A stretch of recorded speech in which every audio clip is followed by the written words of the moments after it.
Because you know why? He's a Frankenstein's monster. Ugh, he's grotesque. He's so grotesque. This is part of the lore now, is that we have Frankenstein monsters fighting in the U.S. Army.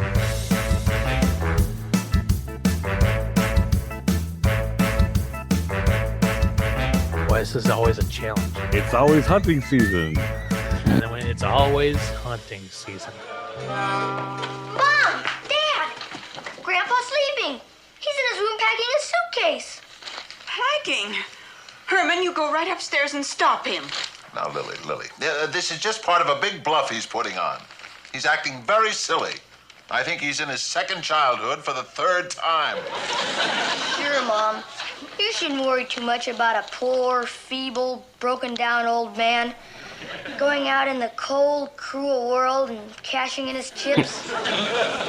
Where did you hear that? Grandpa. Hello and welcome to another amazing episode of the Munster Hunters, the only show that dares to shun every piece of new content that it's probably entertaining and worth your time to watch a 60-year-old sitcom about a Frankenstein monster and his grotesque family. I am Derek, and I am a Munster Hunter. And joining me, as always, is Keith. Hello. My name is Keith. I am also a Munster Hunter. How you doing, Keith? I am good. I'm good. It's been Nice. a good day. I'm relaxed. I've done some good hunting already, Oh, well, and I'm ready to it sounds dive promising. right in. Keith has a cheese sandwich. He hunted down, and now he's ready to hunt. Or to Mhm. talk about the hunt, Yeah. I guess. Well, it was a Munster cheese A sandwich. Munster cheese sandwich, and to my other side that will stay away from the corny ass puns, I hope, is the Dr. Dre of Kansas, Terry. Hello. Yes, you see me here in the other corner. There's just a mysterious top hat playing there. What mysterious top hat floating? When a hand comes crawling out and I appear, my voice echoing out. Yeah, like a magician. A I'm here. magician. Hello. You want a cheese sandwich? Oh, there? yeah. Remember? What kind is it? Munster. Yeah. Oh, Delicious. I'm Well, actually, surprised. I just finished the Munster. I have cheddar here as well. I'm surprised it took Keith 14 episodes to say that. Yeah, so am I. This episode brought to you by Munster Cheese. Oh, the only cheese with a little red ring around the outside. Yeah. How you guys doing? Pretty good. How are you, Derek? Oh man, I'm gonna tell you what. After last episode, I was like, "Whew, I don't know if I can handle." I feel maxed out on episodes about Grandpa leaving home. Oh, yeah. I don't know if I can handle that much more excitement. And then lo and behold, here we go. We got an episode that's literally called "Grandpa Leaves Home." Yeah. The premise is in the title right there. Mhm. That's simplicity right there. That's efficient. Hey guys, we have a concept for a show. It's about a Frankenstein monster and his grotesque family, and his father-in-law is either inventing stuff or threatening to leave. We're leaving. He's constantly feeling slighted, isn't he? Yeah. He is. I mean, he is petty as can be, Oh God, yeah. and he just seems to be very much like I need attention. I need attention all the time. I need attention. Yeah. Yeah. He is like a petulant child. Eddie is more mature than Grandpa is. It probably He would be is. good for him to like find, not even when they all go to the beach and Eddie's going to catch a friend and Marilyn's busy. It would probably be good for Grandpa to have somebody else around because he does really seem to need like constant one-on-one attention. Yeah. Or I think they should just give him the boot and make him live on his own for like a month and see how he goes. Cut him off. Yeah. Yeah. When you think of all the episodes we've watched, they've revolved heavily around Grandpa in one way or another. And he's either invented something, Yep. used his magical powers to screw something up, Yep. mixed potions, Mm-hmm. threatened to turn himself into things because he does that several times. Oh, he does. Yeah. Chop liver, a bone. Chopped liver, turn himself into a bone and get buried in the backyard. Stuff like that. He's always feeling slighted. He's always threatening to leave. He's always feeling like he is the one that is being wronged by the Munsters. Yeah. Do you think that, because I mean every episode really revolves either around him as a focus or around Herman as the focus. I think there's been obviously none really about Eddie. I guess the Sleeping Cutie was mostly focused on Marilyn, even though she was asleep for most of it. But Grandpa made potions. That's all about that gasoline pill, though. Oh yeah, but is it because Fred Gwynn and Al Lewis are already they're already names at this point because they had that the cop show that they were on, and I mean they're kind of already established. So I guess maybe it makes sense that most of these storylines revolve around them because they are kind of the two headlining characters, I guess. Yes, I just wish there were better storylines. Yeah. Like let's branch out beyond that, For sure. I do like it when Herman and him butt heads. I kind of like that conflict, but they do use it a lot. We have it in spades in this episode. Yeah, we do. Well, before we talk about the conflicts, before we talk about what an a-hole Grandpa is, because he's a great asshole in this episode. From start to finish. From start to unrelenting until the surprise holiday at the end. So, which is the second surprise holiday, but we'll talk about that later. Let's end that. Before we do that, let's light a candle, walk down the spooky hallway to the library, creak open the wrought iron gate, which I assume gets the library safe. Find that old dusty tome, pull it off the top shelf, crack the spine, blow out some dust, hand it to Keith for another installment of the Munster Hunters Almanac Factoid Page Sheet, snippet tidbit of the week. All right. Well, actually, this week, we're gonna add some stuff to ourselves. I'm gonna flip back to the appendix. There's a couple of places where you can put some notes of your own in here. And what I wanted to do this week is the last episode that we covered was the last with Beverly Owens as Marilyn Munster. Yes, it was.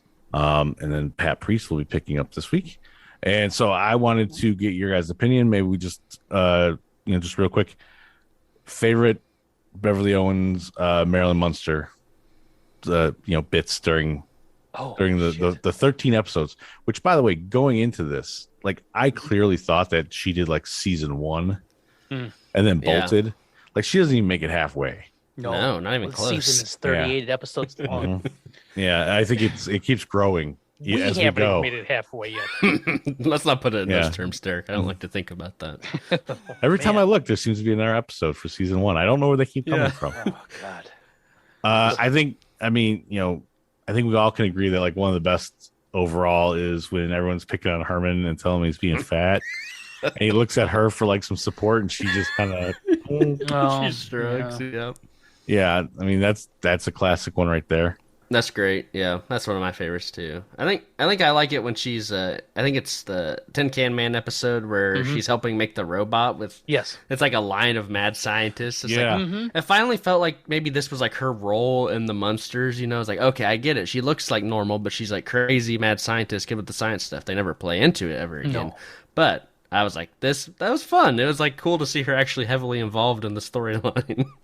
Well, I always like how she's super supportive of the Munsters in general, right? Yeah. Grandpa's well, we gotta make a robot. All right. She rolls up her sleeves and gets in there.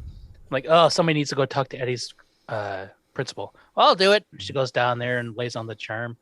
Somebody needs to go. I don't think she lays on the charm either. She just shows up. No, it's just her normal charming self. Somebody needs to go down and get harassed by Eddie's principal. Yes. And hey, Marilyn, can you go to who is the gas company guy's house? Yeah. And pick up this check. She goes down there and gets accosted by the wife, right? Yep. Yeah. She's always taking one for the team, and she's always pleasant about it. Yeah. I also the Sleeping Cutie episode that we just recently watched, at the end when the guy kisses her, and then they start kissing again. It's like a very long, extended kiss, and waking her up.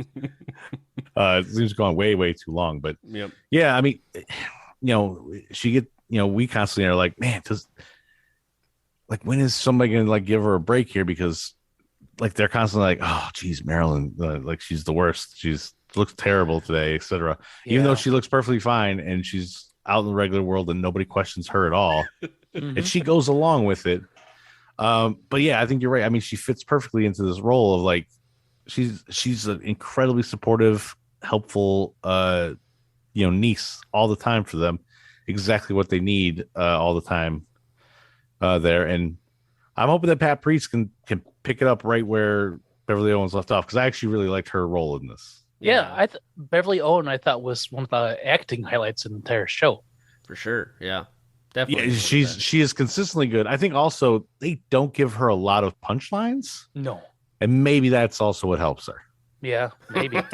That's true.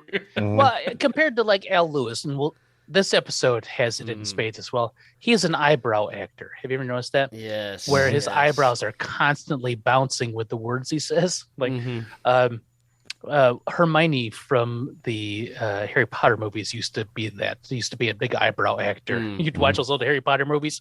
Her eyebrows would be bouncing all over the place when she talks. I'm currently watching them, so I'm going to pay attention to that. Yeah, pay attention. Once you notice it, the first time it was pointed out to me, and I was like, oh, no, I can't unsee it. And I see it in everything. But Grandpa, big, and he talks like this, and he bounces. He's constantly moving with his words like this, and his eyebrows are bouncing with his words. Where Beverly Owens feels like an actor. Same thing with what's her name that plays Lily? Yvonne DiCarlo. Yvonne DiCarlo. Yeah. Yeah, like they feel like actors. Fred Gwynn feels like an actor.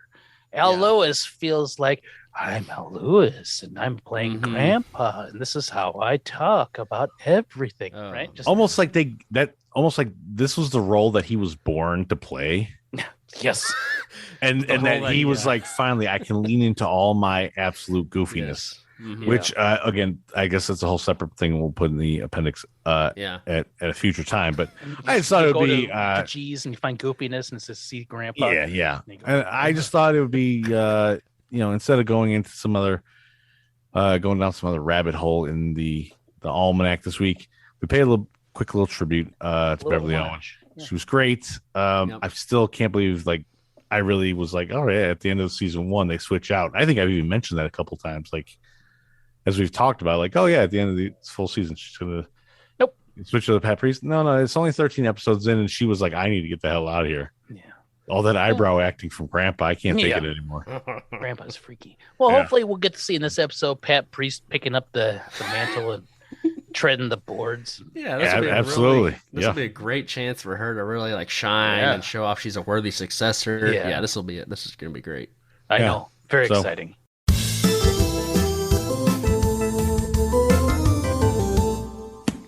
Close the book. I guess that means only one thing.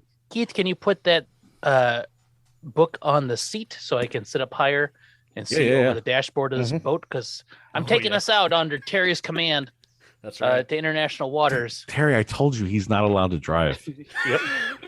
I just got my license today. Yeah. I think he's earned it, Yeah. Unlike that kid in Oh Brother Where Art Thou that drives the car. He's got books tied to his feet. And that's me on a boat. And we're out. It's international waters. Yeah. I can feel the water start to bubble because you know why? Hell is below, and Terry's taking us for another skooma. That's right. We're going deep. We're going into the trenches, below the trenches towards hell. But first, of course, we got to float by our old friend Norman Abbott, who directed this episode. Norm. We've heard about this guy. Yeah, blah, blah, blah. We've already done a few of his episodes, including my Didn't he have a nickname? Episode. Like old One Shot Norm or something like that? No, that was somebody else. I can't think Easy of who that Does was. It, Frank, something like that? Yeah, I know who you're talking about. Who was that? What was his nickname? I don't know. It doesn't matter. It wasn't him. I looked up his nickname, and it was just Norm. That was what I had for IMDb. No, there you go. No Strain was the other guy. Yeah. No Strain Bob. Not Strain McLean. What a great nickname. No Strain. No Nonsense Norm. That could have been his name. Yeah. Yeah. No more than one take, Norm. No worries. Let's just get this over with, Norm. Mm-hmm. But yeah, he directed my favorite personal episode so far, Sleeping Cutie. He also did Rockabye Munster with the iconic Baby Frankenstein joke. So yes. So this should be a great one. Then he's got a track record. Yeah, yeah. We're really building this one up. He's done some great work. We're really excited about this. We still have like 6 episodes with him, so he's gonna be floating here for a while. But I did notice on IMDb that apparently, according to IMDb, he's best known for being the director and producer of The Last of the Secret Agents? ? He also has story credit on that. It's a movie from 1966, and honestly, it doesn't look horrible. It looks semi-decent, I guess. It has a pretty sick theme song, probably on par with, Lord Love a Duck's theme song that I mentioned a while back.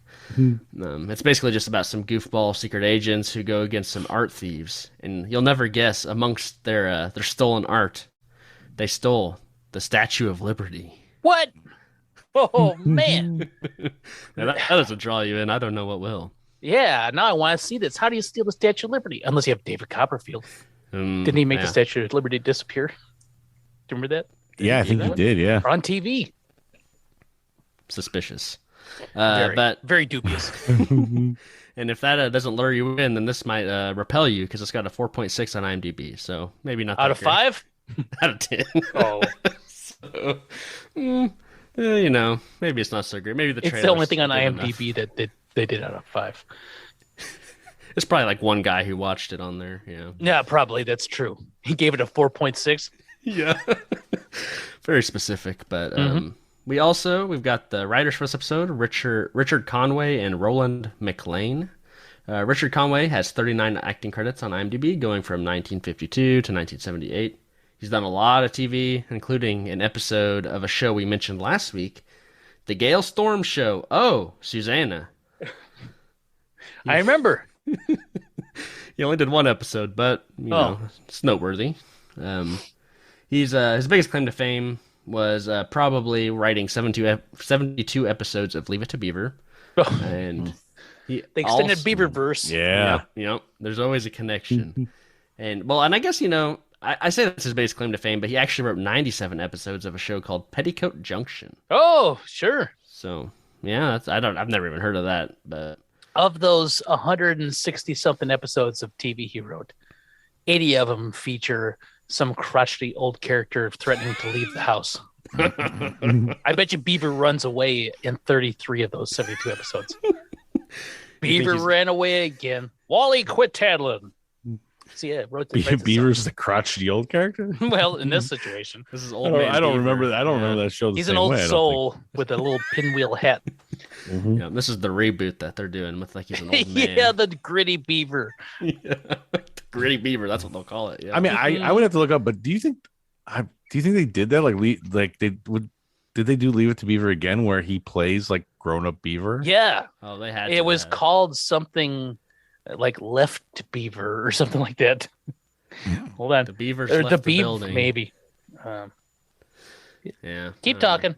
But I think leaving it. I think if they didn't leave it, if they didn't keep it as just Leave It to Beaver again, then that's a complete miss. It was called The New Leave It to Beaver, also known as Still the Beaver. I don't know about that one. But it just keeps extending the Beaververse. Yep, 1983 that came out. We'll see this guy, Richard Conway. He'll see his name again. He has written several more episodes of the Munsters, so I look forward to that. Maybe Grandpa will run away again in those. I don't know. Probably. I can only hope. Yeah, it's been working out so far for the show. That's a well that can never grow dry. That's true. But Roland McLean, he's the other writer. He's got 24 credits on IMDb, going from 1953 to 1967. He also wrote 72 episodes of Leave It to Beaver. The same 72? Yeah, I can only imagine. The dynamic duo, these two. So they had pretty similar credits. He also wrote an episode of The Gale Storm Show. Oh, Susanna. I bet you. Okay, so now what are the odds that these are the same person, but he pretended to be 2 to get 2 paychecks? Oh, interesting. That could be. Yeah. Twice What's his the name? residuals. What's the second guy's name? Royland McLean. Yeah. Can we meet Royland? You think he's No. double dipping? Yeah.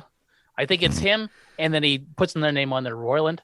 And this is back in the day when, like, Social Security numbers didn't mean anything and checks were easily forged. So they just wrote him out a check. There you go. Yeah, He deposited it into his own bank account and called it a day. That could be. Now Roland, he did not work on Petticoat Junction though, so maybe there's a maybe the jig was up and he couldn't do it any longer. Or they didn't have the budget for 2 writers. It's either you or Royland. Well, I'll do it. Yeah, let's do Richard this time. Yeah, but yeah, they seem like they work together. There's not really a whole lot about them, but when we'll see them again, so we'll dive a little deeper next time we talk about these guys. Yay! So we got a couple guest stars. Once again, it's the classic conundrum of, here's the guest star. I just went off of what the Wikipedia episode I think there's got to be says. like 1? Yes. I've got 2 here. The first one makes sense to me. So the first guest star is Robert Strauss, who played the nightclub manager. Mm-hmm. There's the one. He's got a few speaking lines, so sure, why not? He's got 108 acting credits to his name, going from 1942 to 1975. Done a lot of TV. He was in 3 episodes of the famous Red Skeleton Hour. Nice.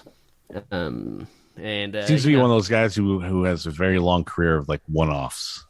Yeah. He had a recurring role in Sergeant Stan, as playing Sergeant Stan. That's hard to say. Sergeant Stan Gruetsky on a show called Mona McCluskey. He was in all 26 episodes of that show, and he's one of the supporting people. It's about like an actress who marries an Air Force sergeant. The sergeant wants to like live off of his own money, but the actress makes way more than him. Oh, classic. It's like kind of a weird conflict. Emasculation as comedy. And just let him. How can I be a man if my wife makes more money than me? Yeah, what a horrible. Yeah, come on. But I should mention that this guy is actually an Oscar winner. An Oscar winner for what? Yeah. He got the best supporting actor in the movie Stalag 17. What? It's about American POWs in World War II, and they're like suspicious of someone amongst them being an informant. And it's actually based. I know. Like we get a little lightheaded down here in the SCOMA. Yeah. But that might have been a good thing to lead with, I think. Oh, I just an Oscar winner. Mm-hmm. Yeah. Oh yeah. I just googled Stalag 17, and there's this picture. I see him. He's Oscar Sergeant winner? something or other. He's I figured I'd mention that. That's just a little fun fact at the end. Yeah. And it's based off a play, and Robert actually played the same character in the play as well. So. Oh, did he win a Tony for that? It turns out he's an EGOT. He does a spoken word album that he won an Emmy for. Yep. Or a Grammy. And he won an Emmy for this episode of the Munsters, probably. Oh, yeah. He's got to. A great performance in this. Best comedic performance in a supporting role. Best actor. Come on, Pop. Okay, so that makes it even worse. So when I'm looking at his his overall set of things that he's done. So he's an Oscar winner, but in his second to last role that they haven't listed in here is called Dagmar's Hot Pants Incorporated. Yeah. He didn't win for that one. But he was nominated. Mm-hmm. And he's also in Movie Star American Style or LSD I Hate You. Mm-hmm. Whoa. Wow, that sounds pretty good. Yeah, this is it's okay. Once you start thinking that this guy is a supporting actor, and then you start looking at a lot of one-offs here and there, and then these weird movies at the end of his career. Listen, in 40 years, there's a chance that somebody will be doing some podcast, and they're like, yeah, and it features this actor, Nick Cage. He's got credits from 1983 all the way through 2026. He won an Oscar for this movie, Leaving Las Vegas. And then the Keith of that show will be like, but he did a movie where he screamed about bees in The Wicker Man. Have you seen that? Oh, God. And then there's another one where a pig, his truffle pig was stolen. That was pretty good. I understand, but you don't know. What's this one? He fights a bunch of animatronics and he doesn't speak a single line in the whole movie? Huh, weird. Yeah. Robert Strauss could have been the Nick Cage of his time. Well, you know what they say when you win an Oscar, like you've got kind of like what is it called? To heaven?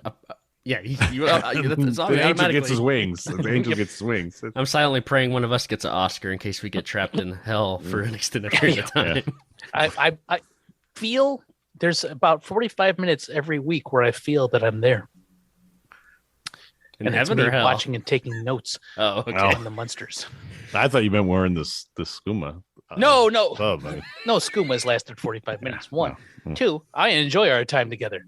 I'm talking about the preparation for this show. Well, let's get the preparation over with on my end, at least. We also have, so this is the mysterious second starring actor, according to Wikipedia. Is it Cigarette Man?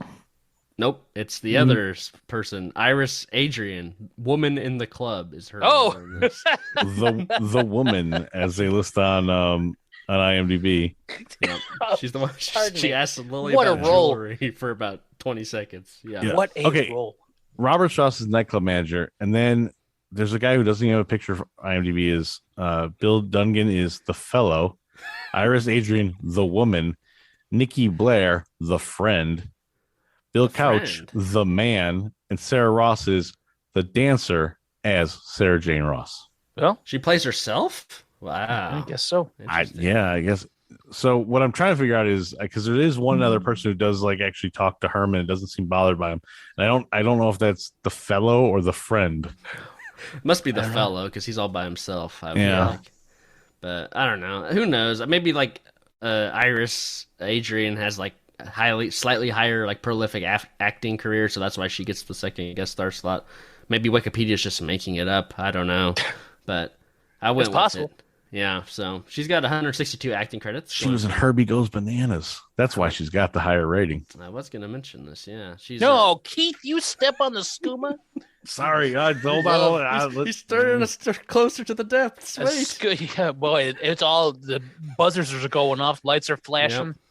You know how the skooma works. The dials are cracking on our skooma. You can't go too deep too fast. You got to let me ramble for about 30 minutes or 30 seconds. Sorry, I almost hit the Meg. I almost hit the Meg. Sorry about that. Well, it'll be fine. You will all die. Warning, you will all die. Our skooma apparatus is going to kill us. All right, go on, Terry. This is the only way I'd like to go out. Is going out in a skooma. What a way to go out. She's in a bunch of movies from the 20s to the 40s, then she started kind of jumping into TV, but she still did a few movies, like Keith said, the Herbie movie. She was a waitress in The Fast and the Furious. Oh, the first one? From 1954. Oh, I was saying, I assume it's Tokyo Drift, the only one I recognize. I wish, yeah. I mean, that is the greatest one.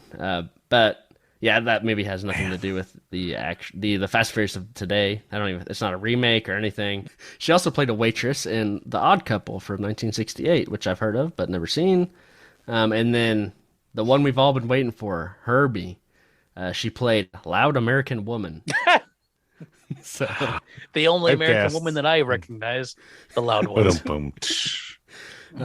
Herbie Goes Bananas. It's a sentient car. Goes to Mexico to take down some counterfeiting ring. Herbie's taking it down. That's what Herbie does in Herbie Goes Bananas? Yeah. Why is it called Herbie Goes Bananas and not like Herbie Goes to Mexico? Well, according to the trailer, Herbie is covered in bananas at one point in the movie. So, well, there you go. Yep. And he also goes head to head with a bull. Oh, I remember that.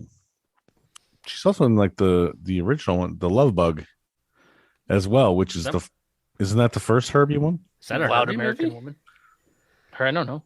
Down on his luck, race car driver Jim Douglas teams up with a little VW Bug that has a mind of its own, not realizing Herbie's worth until a sneaky rival plots to steal him. Oh, I had no idea that. Herbie and in that one, she plays a car hop. Oh, okay. Well, which I'd be like really questioning things if like, Deli was a car hop. Now she's just an angry woman. No, she must be behind a lot of this stuff. It's the continuity. No way you'd notice. Yep. You think you would, but you wouldn't. The Herbie-verse. Mm-hmm. Extended Herbie-verse. Can't wait for the spin-off with the Loud American Woman as the lead. Mm-hmm. Loud American Woman. With a talking Stay away from car. Herbie. Loud American Woman. Oh, she is also in a movie called Murder Can Hurt You. Murder Can Hurt You to her. Candy store proprietor. Don't go around no more. Candy store proprietor. Now, I don't think Herbie Goes Bananas is the sequel. I think that's actually the third one. Herbie Goes Bananas. Oh, in the trilogy? To Mexico to get counterfeit, just like American woman. Yeah, because in 1974 there's Herbie Rides Again. Okay. And in 1977, Herbie Goes to Monte Carlo. And my wow. Okay. There's a lot of movies. And then finally he goes bananas. To hell. Quadrilogy. Herbie Goes to Hell. Just like we're about to. I'm pulling up the release. Yeah. Oh, wait, like we're so close we can touch hell, and now you're like pull the cord. Yep. No, we got to go back. We got to go back. None of us have an Oscar. We can't just escape. We got to go back.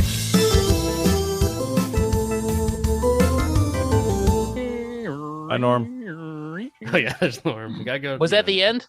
Yep, that's all. Oh, we were so close to hell. Satan waved. I see you. Yeah, he gave us a knowing nod. I don't know what that means, but where's my potatoes? It's gonna haunt my dreams. Mm-hmm. Oh, Where's my potatoes? Okay. Well, shit. What a skooma. So much information. Too much Herbie, but we did it anyway. Way too much Herbie. Keith, I knew you were going to break down the lineage of Herbie movies. And I don't know if I feel any better for it. I don't, so that's all right. You didn't talk about is there like a couple remakes of this Herbie thing? Oh, God, yeah. There was Lindsay Lohan Herbies. Yeah. That's right. In That's the right. early 2000s. That's the only Herbie I recognized. Yeah, Disney's good at making like movies in the 60s and then remaking them again, like Shaggy Dog. There was a movie about a guy that turned into a damn shaggy dog. And he was like a district attorney, I think, too. Yeah, the Shaggy DA. Yeah. What the lady we just talked about was in that also. Yeah, they did like Really? Parent Trap that we did. Lots of Lindsay Lohan remakes. Herbie. Freaky Friday. She's in Friday. There was one of those that I think then Lindsay Lohan is in the she is, like I think. the remake. Escape to Witch Mountain. Oh, that was terrible. Oh. With The Rock. Yeah. I didn't see that. I just remember like the original one when I was a kid. Yeah, lots of these movies that Disney just like returns them. Like in another 40 years, they'll try again. Yeah. Their best idea now. ever was Herbie the Love Bug, and they're just gonna pound that into the ground. Yeah, I mean they're currently they just put out a trailer now for the Pinocchio that they're redoing all their animated stuff in the live action now. Pinocchio goes bananas. Yeah. They get an idea in and they just run it into you over and over again. Yep. Speaking of an idea and running it over into you again and again, here's season 1, episode 14, Grandpa Leaves Home. Originally aired December 24th, 1964. Christmas Eve. Oh, boy. Christmas surprise. It's aired on Christmas Eve? Yeah, it came out on Christmas Eve. Wow. It gets a lofty 7.1 on IMDb. No, that's not a good sign because that's the low. I think is that the lowest we've seen so far. Yeah, that is the lowest of all of the ratings on IMDb for both seasons. So that's concerning to me. This is the same 7.1 that the Knockwood Here Comes Charlie got as well. Oh wow!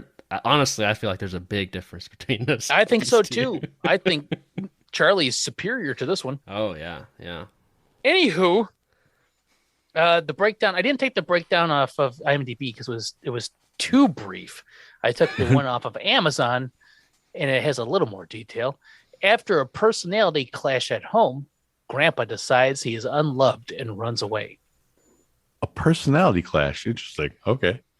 Yeah. Well, after his personality clashes at home, Grandpa decides he's an unloved asshole and runs away. That's how I would summarize it. Yep. He thinks he deserves a lot more than he gets, so he's Oh my God, such an entitled dipshit. Anyway, here we go. Herman is reading a book and he is laughing. That book is The Murders in the Rue Morgue. Keith, is that a real book? Yeah, that is a Edgar Allan Poe.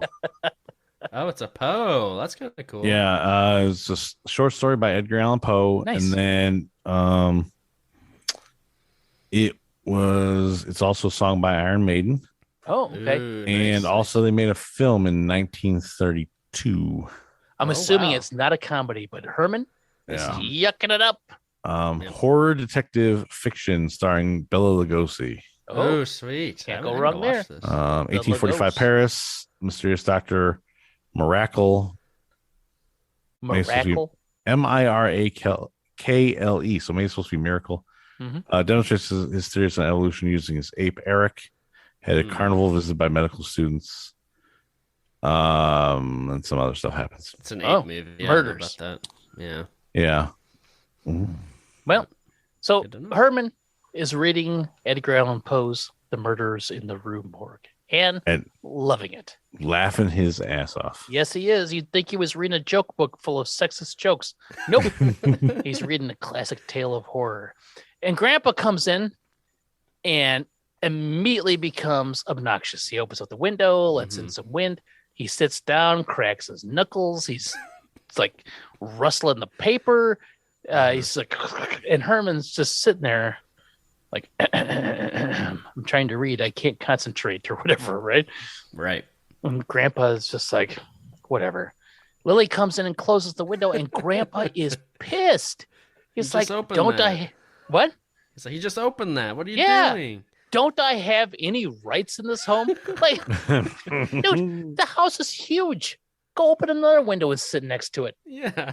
You have a whole dungeon laboratory of yours. Go down there. Go crinkle the paper down there, you old coot. Go crack your knuckles, which are the loudest sounding knuckles I've ever heard. The only other ones that are because I normally don't notice when people crack their knuckles very much. Grandpa's are very loud, and then my wife does this thing where, like, when she goes to crack hers, she just presses them against like her like cheek, like chin. Yep. And they all crack, and I'm like, would you please stop doing that? It's I do creepy. not like the sound of cracking knuckles or cracking necks and stuff like that. Yeah. I don't like it. So Grandpa's were the worst. And then like it's a little while later, doesn't like Lily start like filing her nails like extremely loud too? Lily closes the window. She's down. She's like filing her nails. To which at this point I'm like, oh, this episode's gonna be all about noise. People upsetting Herman. He just wants to read his book and laugh. Yeah. But Grandpa's all pissy about it, and Lily's like, "You'll wake the dead again." And then Grandpa says, "Oh, I get it. You can't wait to see me in my grave." Oh yeah, because she yells at him to stop yelling because Grandpa's like, "Would you stop yelling at me?" And Herman's like, "I'm not yelling." Yes, I did like yes, that. you are. No, I'm not. Yes, you are. Oh, now he's yelling. The third time he yells. And Grandpa just wants. It's like, you guys want to see me dead, and I'm thinking, yeah, I kind of do right now. Take him out, yeah. I mean, technically, every time we see him, he's dead because he's a vampire. But they're like, "Oh, Grandpa, we've seen you there plenty of times because he's a vampire." Like he sleeps in a grave. He sleeps in a damn coffin. Grandpa is acting like 100% ass, right? Yeah, not justifiably at all. Yeah. And Herman goes in hard. I'm ashamed of you. Oh yeah. I was like, whoa. That's almost as bad as calling him a goofball. Yeah. Yeah. You're a grade A goofball. Nope. I'm ashamed of you. I was like, wow, that cuts to the bone. Mm-hmm. Finally, somebody's saying it. That's all I gotta say. So, and the Grandpa's like, fine, I'm leaving tonight. And then he magically opens the window. And has a full like tornado come through as well. Yeah. He has no problem opening the window. He just like looks at it and flicks his finger, opens it up. So now we've established, if we hadn't before, because I think we've determined that every episode is its own world. There's no continuity. It just exists as it is. Yep. This episode, we've established that Grandpa does magic. And he's died several times in the past. Also, he didn't need any incantations to do the window thing. Nope. So I don't know why in the other times he chooses to do in other episodes, like he goes through these incantations that never seem to work. I'll tell you what, he can just like flick and move things, right? Like he makes pancakes float. Oh, yeah. He makes cards float. Mm-hmm. He does whatever he wants. This time he opens a window, and he controlled the weather in other episodes. So he has a lot of powers. He's OP. He's got too many powers. Yeah, it's true. Where's his kryptonite? It's just his kryptonite is being like snubbed. It's not being loved enough. Is his pride. Yeah. It's like, why doesn't everyone love me? He's like Elon Musk. Everyone should love me. So Grandpa says, I'm leaving tonight. And he stomps out. And then, are you guys ready? Because we get the banger. We're like, well, here it comes. Beverly Owens gone. Now we got Pat Priest. So what do? They use the same opening, but they show a different name. It's Beverly Owens. It's Pat Priest. I have issues with this opening now. Okay. Same. I very much enjoyed how they would end kind of like the opening on Herman giving her the kiss and like walking away. Mm-hmm. Yep. And now that's like the first thing you see. Oh, they did change the opening. It feels all wrong. It's all wrong. Yeah. We don't need to end on Eddie. He's not hardly in the show. Like, I mean, I like Eddie, but come on, it's Herman. He's the guy like smiling, making the goofy face. Okay, so it isn't the same opening. No. They go through a different order. You're right. Herman doesn't get a lunchbox this time. He gets a briefcase. Mm-hmm. Oh yeah, you're right. Probably crackers in it. Like I watched it and just chuckled. I'm like, well, it's the same damn thing. And they just changed the name. No, you're right. Because he comes out of the stairs first. Yep. But because Grandpa still does the wrist bite thing. Yeah. Usually all of the things that they show are still in the same order, are still the exact same thing that happens. I think they did some editing. Like, but Herman, like giving her a kiss and like walking away, like the whole seriousness and then him giving that goofy laugh when he walks away. Yeah. I always enjoy that being the end of the. Yeah. But I mean, it's the same.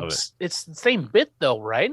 It's just the orders. Yes, all wrong. Yeah, but it seems weird that it's the first thing that you get. Oh, yeah. Plus he gets a briefcase. So I guess maybe they did. I think they reshot it, but just did the exact same thing again. Yeah. Grandpa takes her hand a little differently as well. Yeah, it's like a lot faster. Usually they drew out the grandpa thing in the first intro. And she hands Eddie his books and like gives him a little like pinch on the cheek and like everything. It's just slightly off. I don't like it. Yeah, I was watching it and I was watching for weird cuts because when I saw the Herman, I was like, well, it's the same damn thing. And it didn't even dawn on me that was a different, like I kind of zone out. I listen to music. Oh, yeah. By the way, that still bangs. Yeah. But it didn't dawn on me that it was different. And I didn't see any strange cuts. I'm like, well, they'll have to do a weird cut to stick in Beverly Owens. And then when they had Beverly Owens going on, but they didn't really show her face a whole lot. I'm like, it's still... I mean, it's still Beverly Owens. It's not Pat Priest. They just put a different name up. And I was like, well, that's hilarious. But I guess if they reshot it, they reshot it. Yeah. All right. Yeah. It's weird. I don't know. I like my consistency, and they've messed it all up. Maybe I'll get used to it. 14th episode threw you for a loop, and now you're like, I don't know if I can do it. Mm-hmm. I will say, as I was going through looking for clips and looking for like the theme song and stuff, I did see the season 2 intro, and I remember seeing the season 2 intro when I was a kid, and it's much better than the season 1. Oh, they change it up again? So get excited. It's to me, it's the classic one. Okay. It's the one I think of when I think of the introduction. Perfect. Okay, right. I don't want to spoil it for Terry, but I think I know there's something that I'm used to seeing that. Yes. So we get the banger, and we do have Pat Priest in there, so it's like nice. I didn't realize it, and because I didn't realize it, I laugh. But it's like exciting because like okay, finally we're getting to see this new actress and the roles is their chance, to settle in, really get the vibe with everybody else. Mm-hmm. This is gonna be awesome. Yeah, like okay, we got a new Marilyn. Let's see what she does. Yep. So we come back from the banger. Lily concerned that Grandpa would really leave. Herman unconcerned. He doesn't care. He thinks it's all a ruse.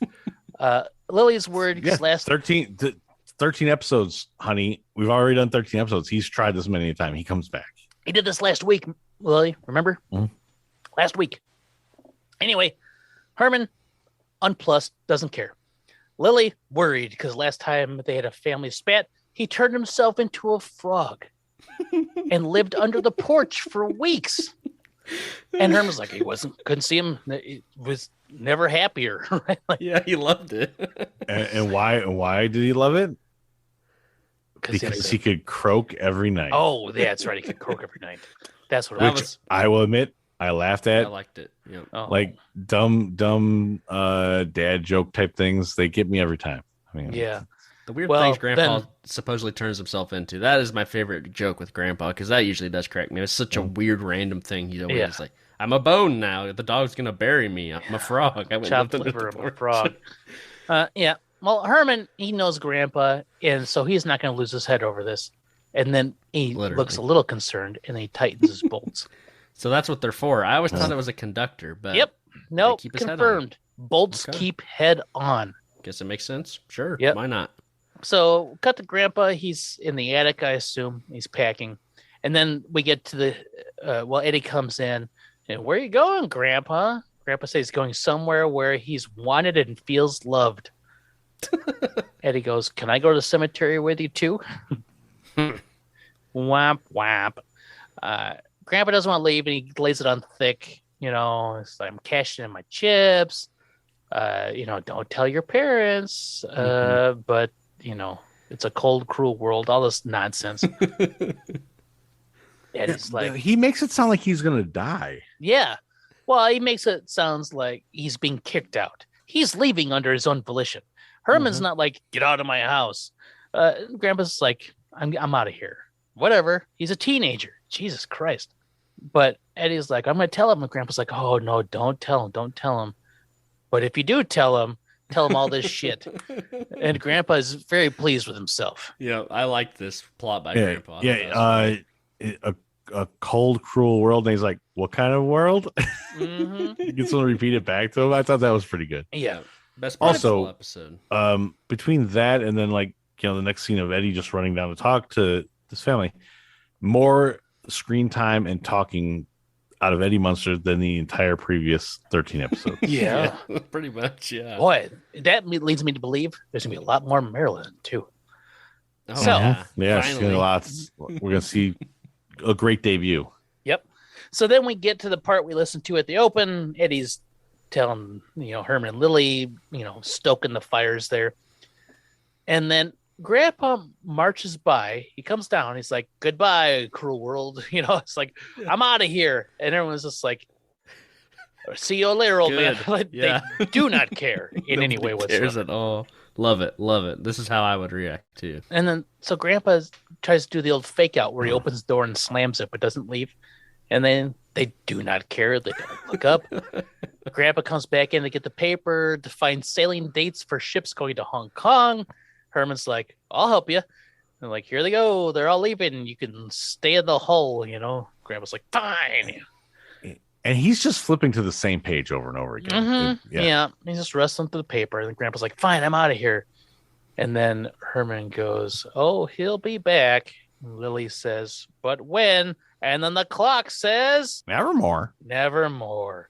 And so Herman throws a book at it. Okay, he tells it to shut up. The hands on the clock spin all crazy.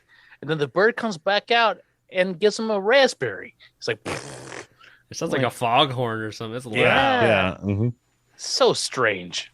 I'm starting to like this bird, though. Now that I know it can make that noise, this bird's awesome.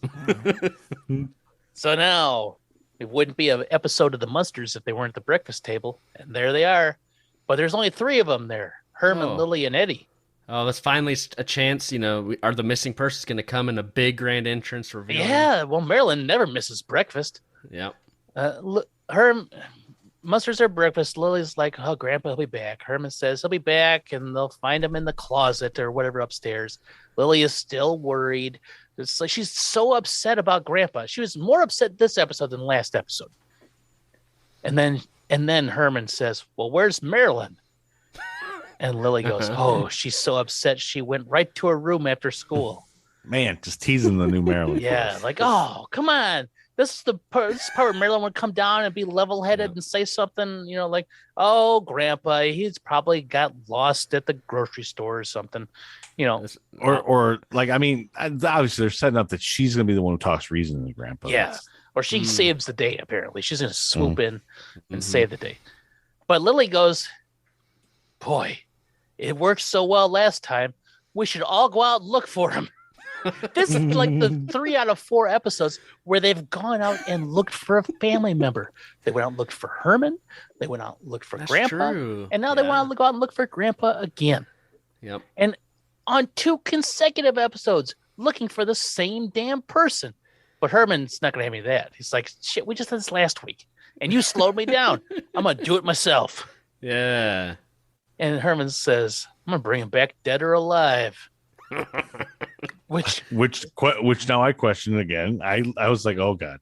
This is ominous. definitely something. Yeah. Well, also, he's a vampire, so you can only bring him back one way. One way, which is dead. But for the sake of argument, or alive. Mm-hmm. And then Lily says, oh, Herman, you're always so optimistic. Yep. Now we see what Keith's been wanting to see for so long. Herman out in the world interacting. Oh, okay. Oh, what'd you think I was going to say? No, I'm just kidding. No, what? Yeah. Maybe Spot. I don't know. Oh, no. No, Keith, you're always talking about how you want to see like the Herman monsters out in the world. Herman takes Spot with him to go out in the world to like sniff down and track down Grandpa. Spot into the sunset. Well, Herman's walking down the street and he comes to a yard. Beware vicious dog. So this has nothing to do with anything. No. Nothing plot related, nothing episode related, just a one-off. It feels like this episode is full of lots of leftovers. They had ideas from the previous time Grandpa ran away last week that they ran short on time with. So they added it in here. Maybe it almost also makes you feel like this one right here was like, oh man, we haven't been keeping up our contractual requirement of Frankenstein monster esque things, and so we got to throw in some just random extra stuff, including a dog whose ears kind of pop up weirdly, and then runs away dragging his doghouse with him. Mm-hmm. Yeah, and then Herman, because he's so stupid, just says, "Poor thing, I must resemble the local dog catcher." Yeah, he smiles a long time at that one too. Yes, he's proud of himself, but I understand the point of the dog catcher is to catch stray dogs. Yes? Mm-hmm. This dog is in a fenced yard, chained to his doghouse. That dog has no fear of the dog catcher. It's dangerous. You're not supposed to get close to this dog. It's got no fear at all. Yeah. But it's afraid of Herman. It is afraid of Herman. That's true. And then Herman... However, this is the less stupid interaction as far as I'm concerned. Oh, they're all stupid. Herman walks down the street and he comes across a guy who's working on his car. His head's under the hood. Herman's like, excuse me, did you see an old man walk by here? Listen, Pop, I didn't see no old man. And he looks up at Herman, screams, and then crawls into the engine and then pulls the hood of the car down. It's as if the void opened up in his engine and he like just jumped in. Yeah. He'd rather face that than Herman. I'd rather get caught in the fans and the flywheel. That's some part of an engine, right? I was more like, man, I know why this guy's car doesn't work. There's no engine inside of it. Yeah. It's a giant hole in there. Yeah. Listen, Pop, I ain't seen no old man. But have you seen my engine? And then Herman says, it must be easier to work on from the inside because I'm stupid. Like they just have to lay that on thick for some reason. Yeah, we get it, Herman, honestly. We know why they're doing it. It's more funny when you don't address it every time. Yes. It's even more funny when Derek does that voice for Herman. It's great. Yeah. So Herman has these two interactions, look for Grandpa. One, not looking for Grandpa at all, just encountering a dog. Two, the other one, just asking a guy, have you seen an old man? Just some random man. No, I haven't. Herman has exhausted his search, so he returns home. I wish you would have checked the sewer drain to find the mysterious man down there again, because that would have. You know what? That really would have paid off if he would have gone back to some of the same spots they went to previously. Then it would have been funny. These are leftovers from the previous episode. Like the previous episode was so chock full of amazing that they just had to take all the overflow and made a second consecutive similar episode. It's almost like this is kind of like a weird transitional episode where they were kind of like, oh, we got to rewrite some stuff. We got to figure some stuff out. Let's just throw everything into a pot for whatever reason. That's kind of what it feels like. Got to write some stuff to really highlight Marilyn in here. Mm-hmm. Oh, yeah. She's totally coming in. Yep. I'm so excited. So Herman comes home after a long night of looking for Grandpa because he says, I even looked in the all-night laundromat. Woman thought it was a public bath because she jumped right in the washing machine. Waka, waka, waka. It's like, fuck, man. Lily's worried he won't be back for the holidays. And then all of a sudden it's like, there's a holiday? Yeah, I was completely thrown off by that. Like, yeah. But I also thought like she meant like he was going to be gone for like months. Yeah, I didn't know what it meant. Turns out this aired on, because it aired on December 24th. It's the Christmas episode. They just assume that when you watch a show, it takes place on the same day that it airs. Yeah, exactly. I'm watching on Christmas. So we had a Thanksgiving related episode. Did that air around the same time as Thanksgiving? Because I didn't think it did. I thought it aired a lot earlier than that, I guess. Hold on. I got my notes. I'll pull it up. That would be interesting. Yeah. I still feel like they should set it up in the episode, but it makes a little more sense if that is the case. What one was that? There's nothing to tell you that this is the Christmas holiday season at all in this episode. That was Low-Cal Monster, I think. Oh, I don't have the notes. Yeah. Hold on a second. October 29th, 1964. Nope. That's well before. That's almost a Halloween episode. Everyone's a Halloween episode of it, Derek. No, but we're not dressed up for Halloween. We wear creepy masks. We wear creepy masks to try to scare people. So Herm's back. Lily's upset. He won't be home for the holidays. Herm's like, "Yay, Will, shut your yapper." Clock comes out and says, Grandpa, nevermore. Grandpa, nevermore. The clock sounds very sad, doesn't it? Like, Grandpa, nevermore. And then Lily cries. It makes Lily cry. I can't put up with it. There's no way. I don't have any historical precedence to make me know that this will be okay, even though it just happened 7 days ago. So... Then we cut to Herman coming home from work. Did you hear anything from Grandpa? Lily was in his room looking for clues. No such luck. His room was as clean as a wolf's tooth. The cleanest of all tooths, as we know. Mm-hmm. Herman called the police, and they weren't looking for him. But after hearing the description, they were going to put us on a dragnet, or the best joke of the entire episode, or some sort of net. So they're going to catch Grandpa some way. Eddie comes in. He found Grandpa in the newspaper and not the obituaries again. Nope. It's an ad for a magic act. And I wrote it down. The Domino Club presents The Count in an evening of magic. Also, the Domino's Dancing Dolls of Broadway in Fun and Frolic, located in the heart of Mockingbird Heights. And there's like this picture of Grandpa, like it's one of those like thumbs up pictures, almost like you betcha. Yeah, it would have drawn me in if I'd seen that in the paper. Oh yeah, I'm going. And then they see that, and their immediate reaction isn't, "Well, let's go get him." They say, "Oh dear, I hope he doesn't try that fire eating trick of his." And I don't know if you noticed this line. Lily stumbles the fuck over it. She goes, "Oh dear, I hope he doesn't try that fire eating trick of his." Oh no, I didn't notice. And then Herman says, "Well, last time he got the hiccups, and before they could stop him, he burnt down the theater." So that happens. They're not like, "Well, let's go get him. We know where he's at. He advertised to us." It's a cry for help, honestly. Yeah, it is 100%.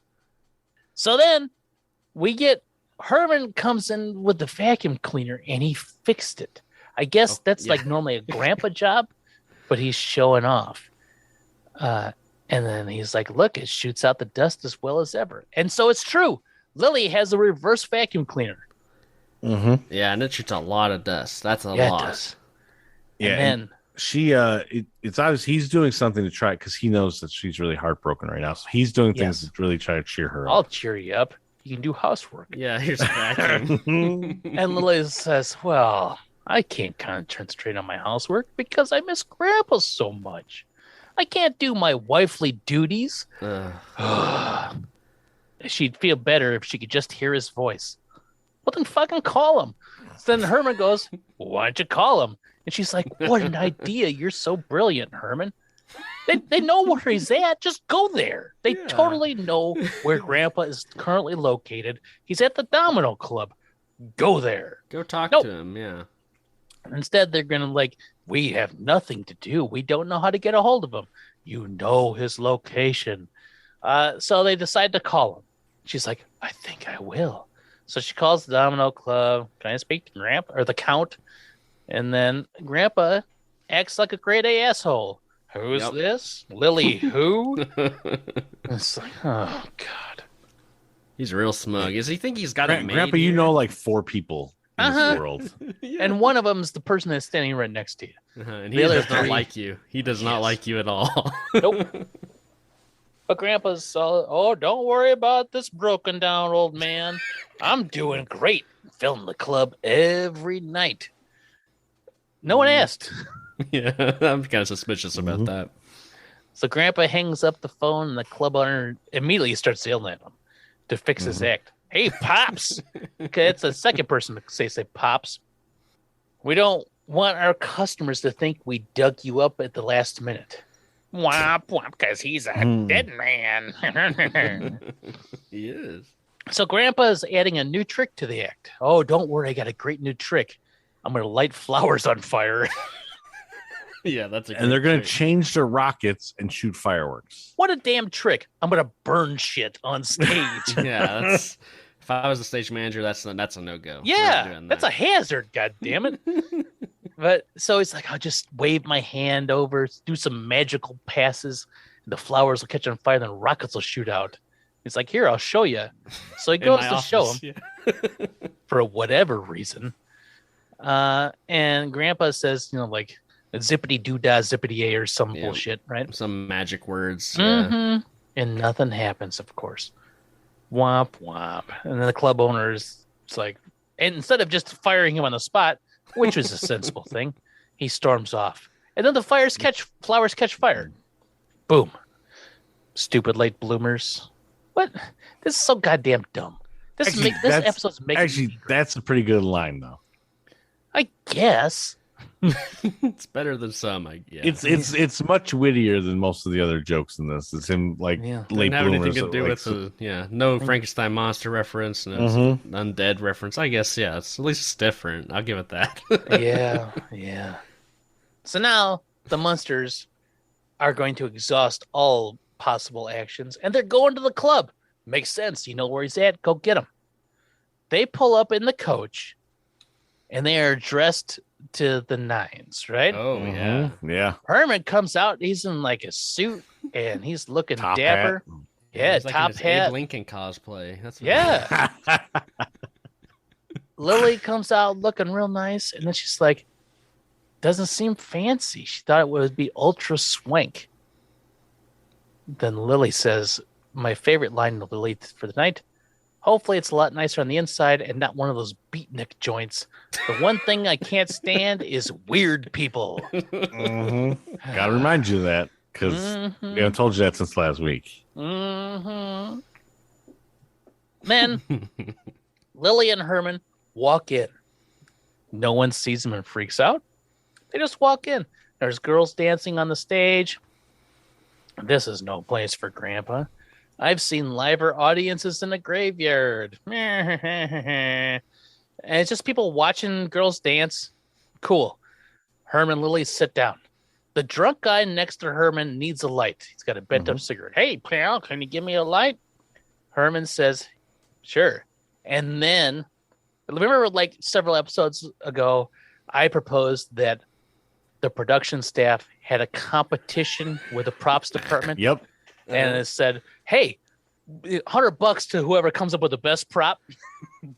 Herman pulls out a giant, oversized lighter, like Flip Zippo style lighter. This was the second place winner. The first place was the dog food can. First place, dog food can. Second place, this giant lighter. Yeah. Third place, the comb. Oh, and then the mouse trap. And the mouse trap. There's always some giant, oversized prop. And this one makes no sense. No. Why would Herman have a giant lighter?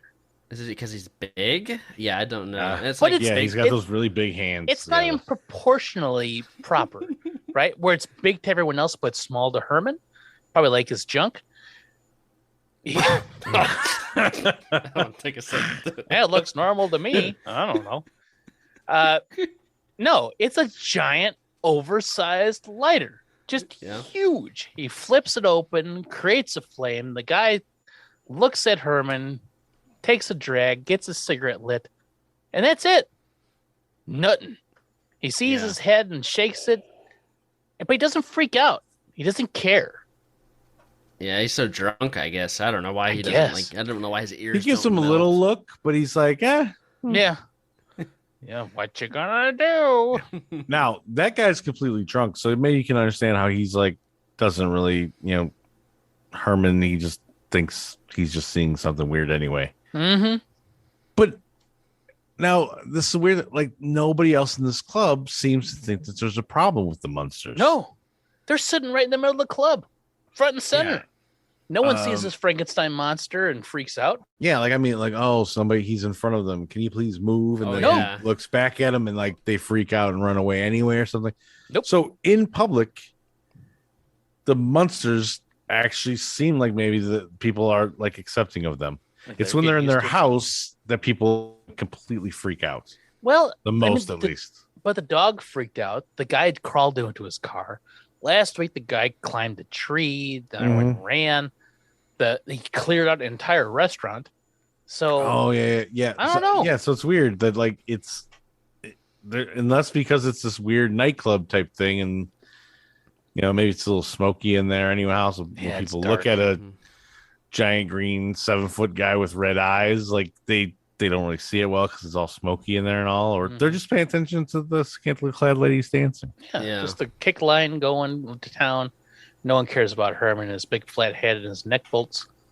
Nope. No, maybe they're just checking out Lily, and they have they could care less about look at the that guy with her bat pendant. So now it's time for Grandpa. He's going to perform one of the greatest feats of magic. He's going to lock himself in a trunk, and the trunk had like several names on it scratched out. One was Houdini. Yeah. He's going to lock himself in this trunk with chains and nails and shit. He doesn't say and shit, but that's pretty much what it is. They're going to lock me in here with chains and nails and shit. I wish he would have. And then at the count of 10, I'll get out without any aid. No one will help me. So Grandpa gets in the trunk. Lily is very concerned because his magic is getting so rusty. He couldn't produce a rabbit on Easter Sunday, Herman says. I guess, yeah. Now, his magic, we have seen him see through the space-time continuum. He looks into a crystal ball and can see in somebody else's house like it's a TV. He can manipulate a pen from a great distance. He can turn into animals. He can do all sorts of stuff. He didn't have any trouble with that wind tunnel earlier. Yeah, he opened up his window with like a flick of his finger. But his magic is so rusty right now. He's chained and he's locked in. Club owner nails that shit shut. He gets a hammer and nail and pounds it in. And then, and in the ultimate filler of time, the club owner counts to 10. It's like, we're coming up 30 seconds short in this episode. Well, have the club owner count to 10 slowly. This whole magic takes forever. Why don't we have our Oscar award-winning, guest star count? Make sure he counts to 10. Get him plenty of screen time. Oh, one, two. He's like the owl from a Tootsie Pop commercial. He is. Yeah. 3. Let's make sure we see like everybody like put each individual nail into this chest before we get to the counting because we really got to kill for time here. Yes. We need to fill 22 minutes. Let's go.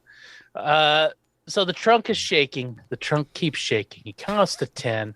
Nothing happens. The trunk just keeps shaking. Lily doesn't like it one bit. Then the owner says, "We seem to have run into some difficulties. Bring on the girls." And then the girls come dancing out. And everybody starts clapping. They're like, yeah, that's what we're here in the first place. We don't give a shit about this old man and his magic. I think I really enjoyed this visual of the kick line dancing and the trunk still shaking in the background of Grandpa struggling. Yeah, you hear a little grunting every now and then. That was a nice visual. That was actually pretty funny because it's like no one cares. He's just gonna sit there and struggle. The girls are gonna dance. People are clapping. He could be dying. He could be dead in there. We don't know. Well, he is dead in there. Oh, good point. Oh boy. So now here comes one of the worst jokes of the entire episode. The woman sitting next to Lily goes, "I love your ring. Rhinestone? No. Tombstone." What the fuck? If you look at someone's ring, you would not mistake a tombstone, which is made of granite usually, for a rhinestone. Right? Rhinestones are sparkly and like pseudo diamonds, right? No. Tombstone is basically like a cement block. Yeah, it's really like that would be a horrible piece of jewelry to wear. What a shitty joke. Like they wrote, you know what they could have done and made this episode really good? When they was like, "Bring on the girls," and then they rolled the credits right there. Like that is where the episode should have ended. The credits just roll over like it slowly zooms in the box shaking, like just shaking and shaking, and then that's it. And then you go to the next episode. I'm like, "Well, Grandpa's dead." So back in obviously, I think like nowadays, like because the people that are in the show a lot of times get more involved with writing. As well, and I'm guessing a lot of the actors and actresses, etc., probably also have a little more power to where they can make some suggestions. Maybe they do some ad libs, they do little punch ups on their own or whatever. Lily's got to read that. Yvonne DiCarlo has got to read that and be like, "You want me to say what?" Oh, the tombstone joke. Yeah, like no tombstone. She's professional. She'll read what's on this page. She's a professional, high quality actor coming into this brand of humor. She's a professional, damn it. Yep. Yeah, but during the table read of it, she's gotta be like, okay, you think they did table reads? I'm just imagining her first time looking at this, going, all right.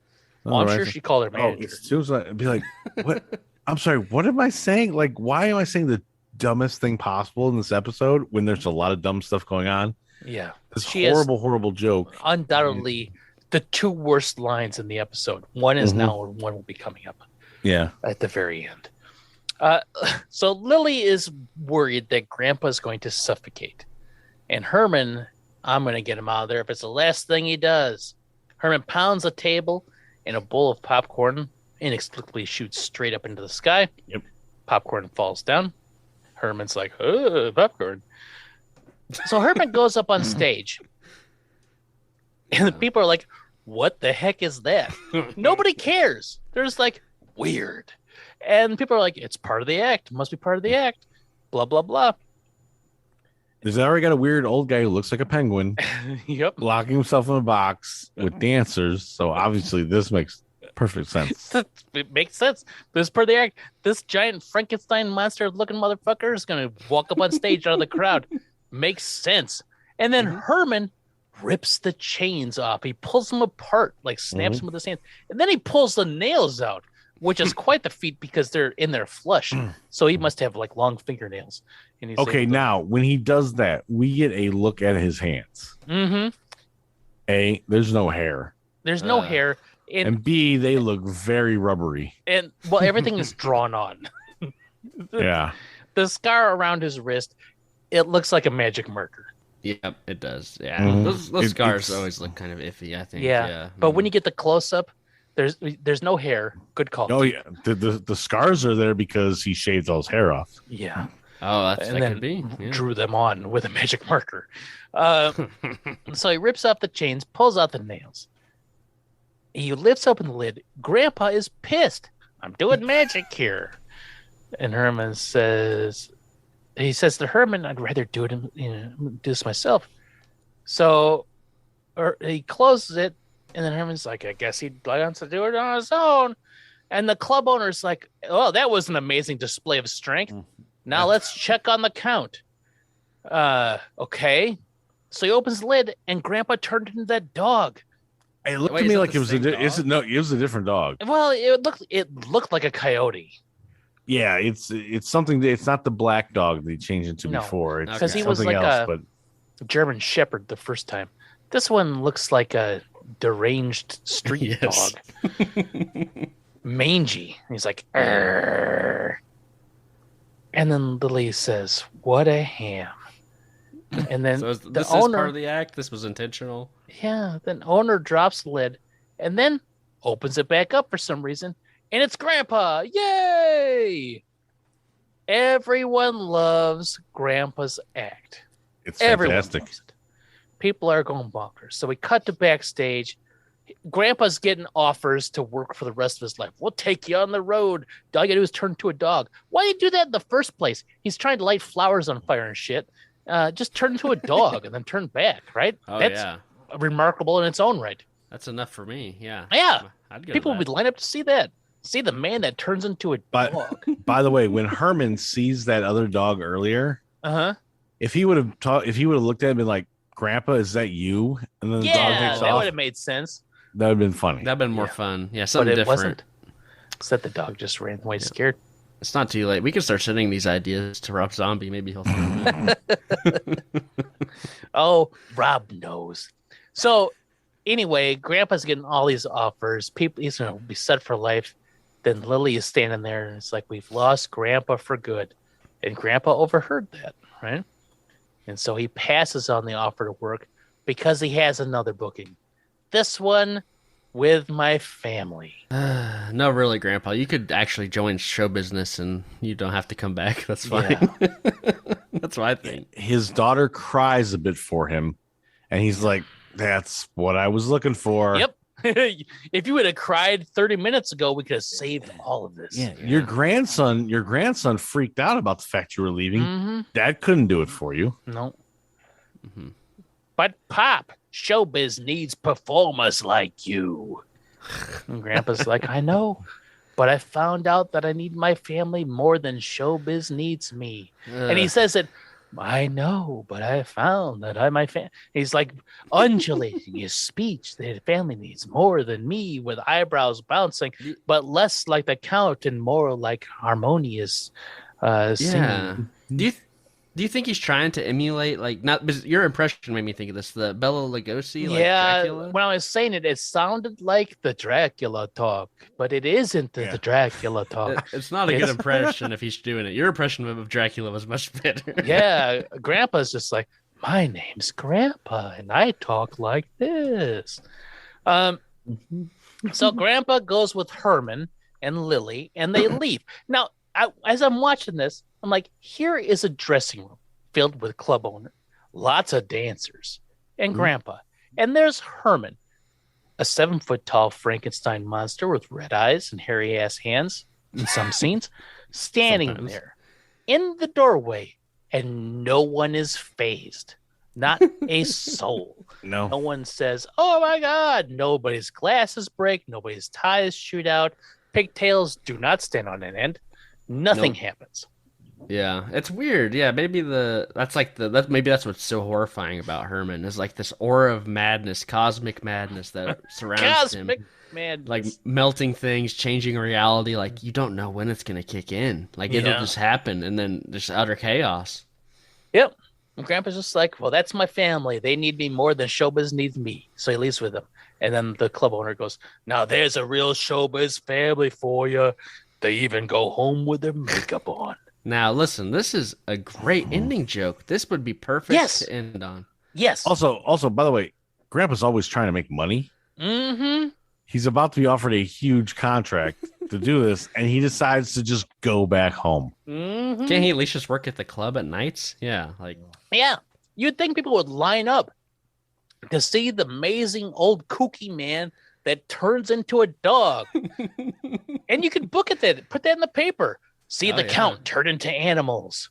And then they almost nail it with a zinger, but then the scene just keeps going. Then we probably go to commercial. Yep.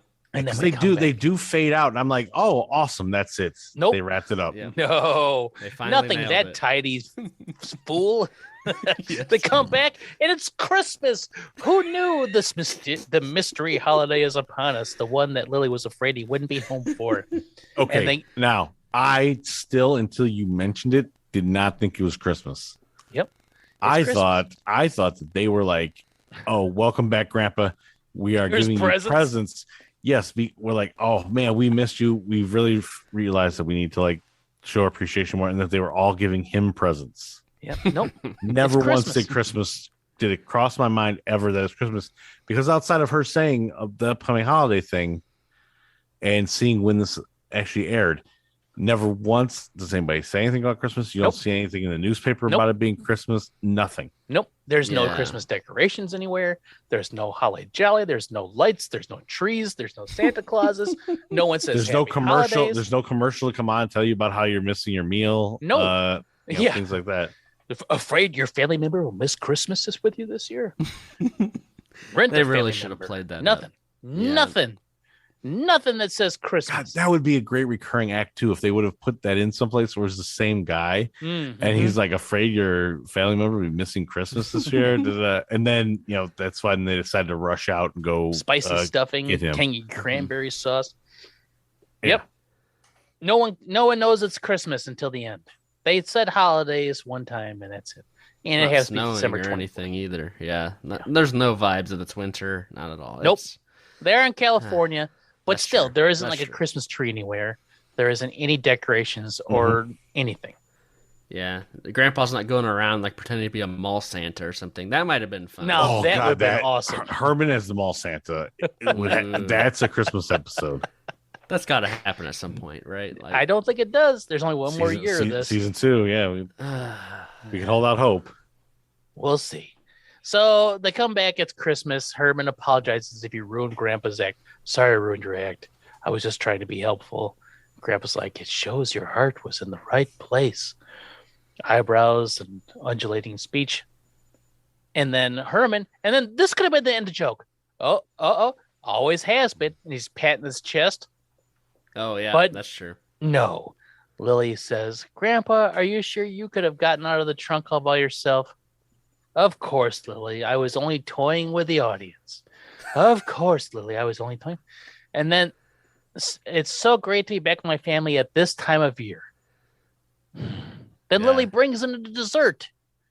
Oh, my favorite plum pudding with brandy sauce. Yep. And then here's a chance. Herman goes, let me light it for you. And he pulls out that big fucking lighter again. And I have it written here. And he pulls out the giant fucking lighter. Might as well do it again, right? Yeah. They're like, can end it there? No. Grandpa says, slow your roll, homeboy. I got this. And he flicks his thumb and it lights on fire. He lights the pudding. Could end it there? No. Clock comes out and says, Grandpa forevermore. Grandpa forevermore. Could end it there? Ended there. No. Please. They all laugh. And then Lily says, that's my dad. Credits. Oh, God. There's so many chances to end it. Also, if he needed to light those like flowers on fire to like get him to be just shoot light off your rocket. Fucking thumb. Yes, exactly. You did it. Just do that. You know what? If you went out and said, watch this, everybody, and lit your thumb on fire, people are like, whoa, good trick. That's good. Watch this, everybody, turn into a dog. People are like, whoa, good trick. Watch this, everybody, turn into smoke in a bat. Whoa, good trick. Nope, he's trying to lock himself in a box. Watch this. I'm going to escape this box somehow. The greatest trick he's ever going to pull is closing out on a great joke. Convincing us he never existed. He's the devil. Closing. I'm in the bad place and you're the devil. No. The devil's the one who owns their house and everything. We've already established there. But no, his greatest accomplishment will be when he gets these shows to end on the right joke. Jesus Christ. They had 6-7 opportunities they could have ended this episode, and they didn't. Yep. And, that's not the only disappointment at the end here. Because finally, the person we've been hyping up this whole episode, waiting to arrive. Marilyn is standing there at profile and never says a word. Yeah. I forgot about that. Marilyn finally shows up. Yeah. And she's in the last scene. It's Christmas and just stands there at profile. The grand reveal of the new actress that plays Marilyn. Mm-hmm. So one, I kind of really wish that Sleeping Cutie was like Beverly Owens' last episode like that she was on. I wish they would have done that order because she plays like that big role in there, and then like at the end she's gonna leave with the prince and stuff like that. And then like why not start off with an episode that at least has Pat Priest like flexing her acting skills and doing stuff and showing her interaction with people, like so that when audiences are like, what the hell's going on here? Oh, they put somebody new in, boo. And then she can show like, look how great I am at this. I almost think that they shot the first 3 acts without having a Marilyn. I think you're right, yeah. Then they finally had a Marilyn. So they shot that close, right? And tacked it on. And then shot the opening. Yeah, like it feels like they didn't know what to do. Like Beverly Owens leaving might have been a surprise. You're like, well, what do we do now? Well, we got to figure something out. Yeah, and I think that's why this episode feels so like jumbled and a bunch of weird things in there. Well, there's lots of reasons this episode feels jumbled. It's just a shitty idea because they did the same thing last week. If it wasn't the exact same thing from the previous episode, it might have been okay. Well, gentlemen, that was season 1, episode 14. Grandpa leaves, the aptly titled Grandpa Leaves Home. What did you think? Oh boy. There's not much going on. Like it's all the worst things. Like Grandpa's being an ass. Lily's not good in here. Where like there's a lot of episodes where she like really shines, and in this one she doesn't. She gets like the really lame jokes. There's 2 worst lines. You don't get Beverly, Pat Priest giving her like big opening to this. Herman's not too bad. I actually kind of like him. Herman was the one redeeming thing in this episode, I think. Yeah, and you get a lot. Eddie. You get a lot of Eddie time as well. But look, Eddie only needs to like laugh creepily at people and will easily steal everything from, and that's all he has to do. So maybe it was too much Eddie at this point. But just this episode does not sit well with me. No. What about you, Terry? It's fun to rag on these, but for the most part, I've been pretty like, yeah, these are fine. These, I don't hate them. But this one was just bad. Like, I don't hate it either, I guess, but I just did not like it. Not much. There's a couple things. Like Herman, I thought was fine. Eddie had like the funniest part where he comes and repeats Grandpa's little joke or whatever. But this one is a drag. There's just so much. Grandpa leaves home and stay out. That's what I say. Let's get this guy out of here. I'm tired of seeing this guy leave and you have to hunt him down because, it's ridiculous. It's tiring. It really is. Because it's the same stuff every week. It really is. It has been, we're on 14 episodes and 70-80% has been the same stuff over and over and over again. Yeah. And it's a shame. And the whole Maryland thing was kind of annoying because I was pretty excited just to see what Pat Priest would do. And then as soon as they were like, "Oh, Marilyn, she's so sad that she's just gonna stay in her room the whole time," I like let out a loud sigh and I was like, "She's not showing up in this at all, is she?" I did too. Yeah. I was like, but yeah, not so good. This one's probably the worst we've seen so far. This is my least favorite episode so far. It may not be my least favorite. It's definitely near the bottom, but it's also the last couple have not been horrible. Like they've had bits to them that were at least enjoyable. And this one is just like through the whole thing. It's like, okay, usually when I'm like, well, it gets a 7 point whatever, and it feels high. This one is a 7.1 and it feels like 4 too high. Right, this is like a 3-star episode. To me, this is like the dregs because the previous episode was the same, like literally the same thing, and it feels like they're just like, well, we got these extra jokes from previous week, let's use them, let's write a script around them, and those jokes were the dog running away and the guy in the car. That was it. Not that great. Yeah. The reason they weren't included in the final. How can you not have another idea locked and loaded? Unless this was some weird episode that they recorded really early. No, because they had the holiday stuff in there. No, maybe they had to just piece something together because Beverly Owens leaves and like just kind of abruptly, and they had to like hurry up and do something. Yeah, I feel like that's why. I bet you if you gave us 4 or 5 hours, we can come up with an idea better than this and write most of the script. There's no way it's not like a Saturday Night Live where they started writing on Wednesday and shot on Saturday. It just isn't. This isn't South Park. They had time to come up with this idea, and this is what they had. Yep. It's a shame. Real shame. It is a shame.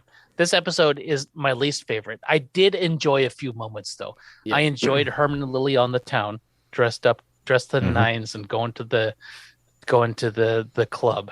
I like that. And I kind of liked Herman's like, man, it's just Grandpa being Grandpa. Let him be. I like that. Mm-hmm. Beyond that, though, man, it was tough. It was a real tough watch. Yep. Totally agree. Well, what would have broke the babysitter? Oh, right. Oh, boy. For me, I think when Grandpa comes down and he goes, okay, I'm leaving, and nobody answers him. Mm-hmm. So he walks over the door. He opens the door, makes some fake steps, and then closes it.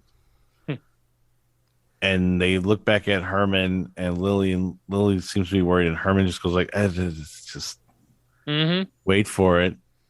And then, and then Grandpa comes stomping in. I think it breaks the babysitter that Grandpa thought anybody would fall for the other trick. No.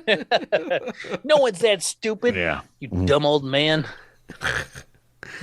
I think the babysitter's been chatting with Herman like about this whole Grandpa situation, about him always trying to walk out, threatening to leave, I don't get my way, so I get to leave, throwing tantrums and stuff like that. And the babysitter's like, just let him leave. That's fine. Like, he'll probably be happier without him, he can always go visit, but maybe it's time to get his own place. Mm-hmm. And so Herman's following the advice throughout the entire episode, Lily's still worried, blah, blah, blah. And then when they finally bring him back and everybody's just gushing about how great Grandpa is, I think that she just starts pulling out her hair. It's like, no, he's going to just do this again. I guarantee we'll have another episode where Grandpa runs away and they have to go find him. Like, yeah, I think that's I'm sure there will be. It just feels like it's their go-to. They have a bunch of like Post-it notes stuck on the wall, like with ideas, and 6 of the 10 are Grandpa leaves the house. Mm-hmm. I think the babysitter breaks early, real early. Her and Herman are like they're in a book club and they're just sitting there reading comfortably. And then Grandpa comes in and opens the window and starts crackling the paper and cracking his knuckles. Then Lily starts filing her nails. And she's like, Jesus Christ, enough. That's it. Like all the noise, the company just like breaks the babysitter. She's like, you people are so obnoxious. And she slams her copy of the Murders in the Rue Morgue down. She's like, I'm sorry, Herman. We'll have to do something tonight. And she just leaves. And then never comes back. I like to imagine that she's just off screen, like doing that, and we don't see the camera just never pans over and sees her. Yep. They're book club. Oh, right. What an adventure Grandpa Leaves Home was. What an adventure. Yeah. Full of holidays and magic. And the two were not related. I'm not feeling any holiday cheer at the moment. No. In fact, I hate Christmas now. Derek's been a long-time Christmas lover, and now long-time lover of Christmas. Truth. Now, loathed. I also hate magic now. I threw away all of my trick decks and 2-sided coins. Did you throw away the I'm on the straight and narrow now. The box that you go and climb in to escape from later. Mm-hmm. Mm-hmm. Oh, yeah. No more sawing people in half for me. Oh, well. Your kids are probably disappointed about that one. Yeah. They said that's their favorite of your tricks. Well, I think they were getting tired of me going and doing school presentations. Yeah. Just showing up every once in a while. Here's local magician Derek. Hey, kids, who likes magic? No one. Dad, I said pick me up at the corner. Yeah. Anybody ever want to see your teacher get sawed in half? No. Go away. Just showing up in your clothes. We want to go do our math test. Yeah. No, you don't, kids. Nothing up my sleeve except a bunch of silk cloths. Anyway, Keith, Yeah. what you got for the people? Well, Pop-Up Filmcast, we kicked off our summer tour. It's a And after one week, we took another week off. Did we really? I was I refreshing the feed and it never popped up. I kind of lost track of time over the long weekend of the long holiday weekend, and because the holiday I didn't know until the very end of it. But anyway, we'll be back again.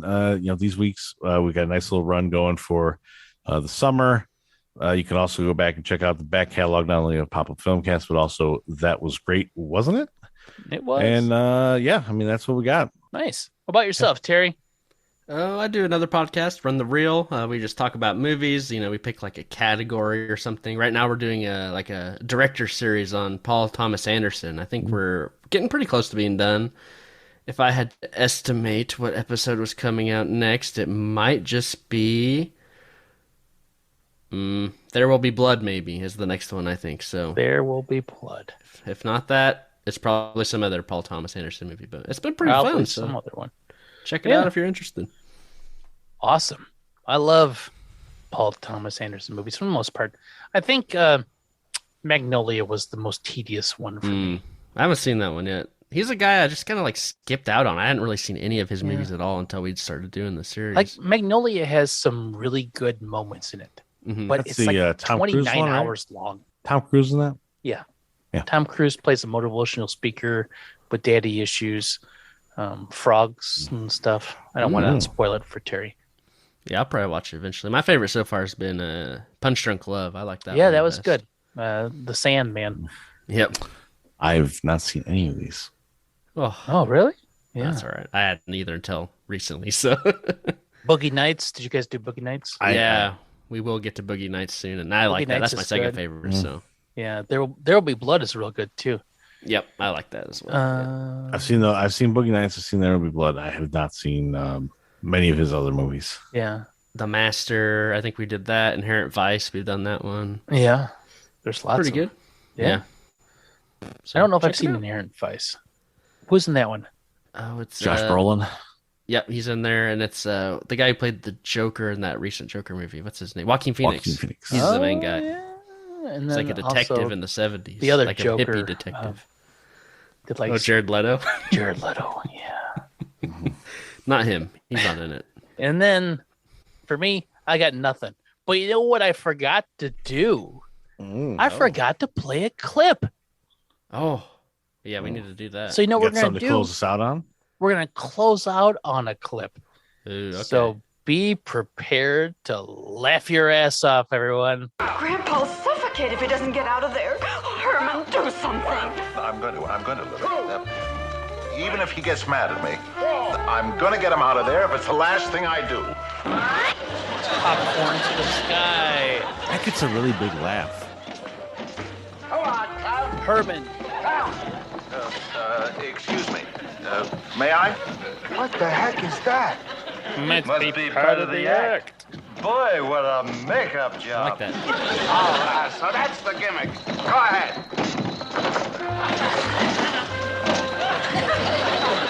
Herman rips off the chains, pulls out the nails.